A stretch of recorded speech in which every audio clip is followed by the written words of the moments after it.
Infidelity की specific reasons नहीं हम बता सकते। वो मैंने पहले भी आपको साइकोलॉजिकल रीजंस बताए थे बिल्कुल कि ऐसे ही। जो रिस्पॉन्सिबिलिटीज आपको अपने बीवी बच्चों या घर की तरफ से लेनी पड़ रही हैं, आप बाहर इनफिडेलिटी करें, आपको उधर से वो वाली आपको रिस्पॉन्सिबिलिटीज नहीं मिल रही हैं। बिल्कुल। हमारी जो वाइफ हैं, जो हमारी घरेलू खवातीन है, उनको इमोशनल सपोर्ट भी नहीं मिलती है। पूरा ऐसे दिन ही। वो इन लॉ से भी डील कर रही हैं, बच्चों के मामला से भी कर रही हैं, अपने घर से भी कर रही हैं, फाइनेंसिस उनके स्टेबल नहीं है। इन सब कंट्रीब्यूटिंग फैक्टर्स के साथ how can you maintain a very happy face? Necessities में और लग्जरीज में डिफरेंस है। बिल्कुल ऐसे हम ही। नेसेसिटीज की जो डिमांड है ना, उसको भी जब हम फुलफिल नहीं कर पा रहे होते तो हम कैटेगराइज कर देते हैं, ये तो राजी नहीं होती है, इसको तो जितना मर्जी दे लिया जाए।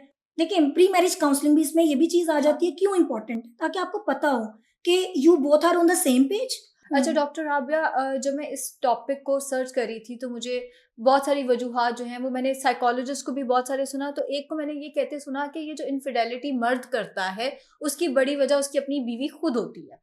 ये मैंने कहते सुना और मैं इससे काइंड ऑफ डिसएग्री भी करती हूँ, लेकिन वो साइकोलॉजिस्ट थी तो मुझे लगता है उन्हें कहीं ना कहीं बेहतर पता होगा।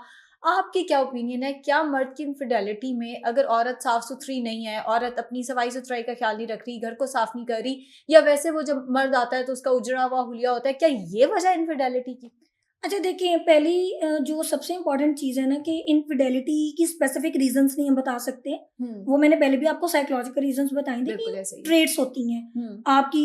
और इनफिडेलिटी आसान भी है क्योंकि इसमें लैक ऑफ कमिटमेंट है। हाँ। आपको कमिटमेंट नहीं करनी पड़ी, जो रिस्पॉन्सिबिलिटीज आपको अपने बीवी बच्चों या घर की तरफ से लेनी पड़ रही हैं, आप बाहर इनफिडेलिटी करें, आपको उधर से वो वाली आपको रिस्पॉन्सिबिलिटीज नहीं मिल रही हैं। बिल्कुल ऐसे ही। सेकेंडली, देखिए, ये बोथ वेज है। आप अगर पॉइंट आउट कर रही हैं कि एक फीमेल अपना ख्याल नहीं रख पा रही है, या घर साफ सुथरा नहीं है, या फिर अपने हस्बैंड को कुछ नहीं रख पा रही है, आप दूसरी साइड पे देखें कि क्या हस्बैंड उसे 100% प्रोवाइड कर रहा है। हमारी खवातीन को फाइनेंशियली स्टेबिलिटी नहीं मिलती है। ऐसे ही है। हमारी जो वाइफ हैं, जो हमारी घरेलू खवातीन है, उनको इमोशनल सपोर्ट भी नहीं मिलती है।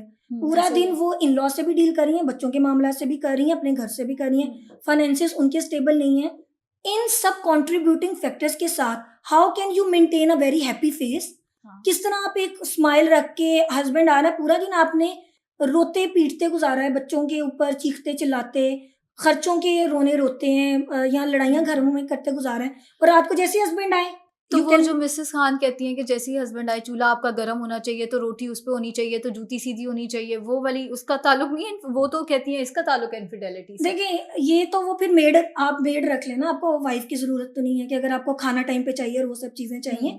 तो बात वही आ जाती है घूम फिर के कि आपको ना पता होना चाहिए कि why you are getting married.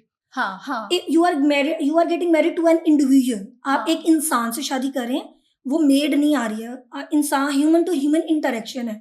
उसको इमोशनल सपोर्ट भी चाहिए, उसे आपका टाइम भी चाहिए, उसको आपकी दी हुई थोड़ी सी सहूलियात भी, जो बेसिक नेसेसिटीज हैं। हमारे मर्द वो फोकस नहीं करते हैं कि इस पे कहा जाता है कि हम ख़वातीन अपने हस्बैंड से वो मांगते हैं जो हमारे फादर्स ने हमें 50-60 में लग्जरी दी हुई होती है। तो लाजमी तो नहीं है लग्जरी चाहिए, क्या बेसिक्स मांगना भी गलती है? देखिए, यहाँ पे वही कॉन्ट्राडिक्शन आ जाती है कि there is a difference. Necessities में और लग्जरीज में डिफरेंस है। बिल्कुल ऐसे हम है। नेसेसिटीज की जो डिमांड है ना, उसको भी जब हम फुलफिल नहीं कर पा रहे होते तो हम कैटेगराइज कर देते हैं, ये तो राजी नहीं होती है, इसको तो जितना मर्जी दे लिया जाए। देखिए, प्री मैरिज काउंसलिंग भी इसमें ये भी चीज आ जाती है। क्यों इंपॉर्टेंट है? ताकि आपको पता हो कि you both are on the same page. आप दोनों की मेंटल कंपेटेबिलिटी है, क्या आपका बेयर मिनिमम और उनका बेयर मिनिमम मैच करता है?